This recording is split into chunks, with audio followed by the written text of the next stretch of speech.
I'm Kartik Bala and the CEO of Vicarious Visions, and we just finished up on Tony Hawk's American Skate-Land for the Nintendo DS. Tony Hawk for the DS, really takes advantage of the DS system in some really unique ways, and we've been pushing the boundaries in different directions. For the project, the core skating experience is completely intact, but we're pushing the visual style and the 3D graphics. We're pushing the touchscreen usage, the personalization of the game, as well as the online features. I think the hype and a lot of excitement is around the Wi-Fi, Nintendo Wi-Fi connection, and Tony Hawk being one of the launch titles for the new service. When we started the project, we were looking at where we wanted to take Tony Hawk on the Nintendo DS. We had a smattering of different ideas on where we wanted to go. We sat down with Neversoft looking at where they were going with the console game with American Wasteland, and we saw that there were some parallels, some overlaps, but we wanted to also go in a bit of a different direction that really was built for DS. So as the project was shaping up, it was pretty clear that it was kind of going in a slightly different direction, and Activision said, hey, how about we call it something different, because it's looking different, it has a unique visual style, the story is a bit different, and levels and content, we're shaping up to be quite unique. In looking at the online features, I guess you could say that officially online wasn't there at the beginning, but secretly it was. It was something that we really wanted to do as a development team, and we knew that Nintendo was going to potentially roll out their online service this year, but it was kind of iffy. We were waiting to hear from Nintendo early on in the development whether this was going to happen. So we were building Tony Hawk in mind for online, and looking at those types of features. There was certainly going to be local Wi-Fi, head-to-head play, but we really wanted to see how we could extend it to online. So a lot of the systems in development were being set up so that we could go online with the title. It's actually relatively straightforward to get online with Tony Hawk. In the main menu, there's a wireless options menu, and that takes you to a satellite dish where you can connect, and it scans for wireless routers nearby, any kind of hotspot that's publicly accessible. So you can just click on that, and it takes you into some very standardized menus that Nintendo's provided that get you connected and online. You'll be seeing the same user interface for all Nintendo Wi-Fi connection games. Specifically with Tony Hawk, when you go online, we have the head-to-head play. Players can set up their own servers and essentially host a game, and they're dropped into a lobby, which is essentially a free skate mode, while waiting for another friend to connect. And once another friend is connected and they're skating around together, they can choose a game mode, game type, and go head-to-head play. Another option is the auto match system.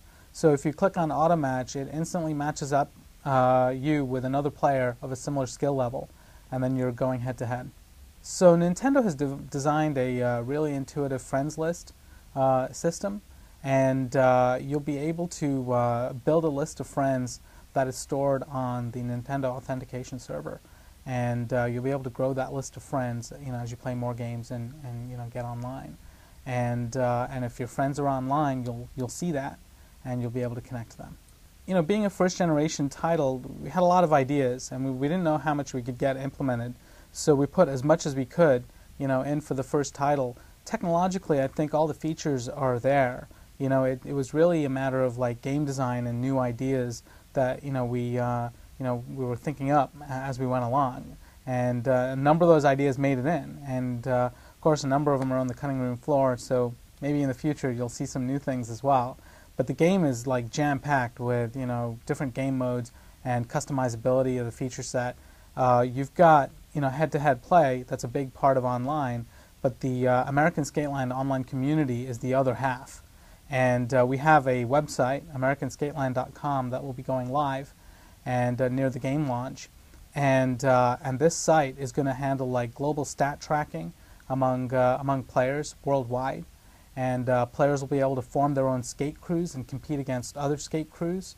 There'll be forums on the website, so if you log onto your PC, you can go to the site and interact in that community. But the DS is also connected to that community server, so you'll be able to see high scores and stats. So there's lots of features that the online community will provide, and we hope that's going to be a great home for game players. I think everybody around the office has different opinions on what their two coolest features are for online.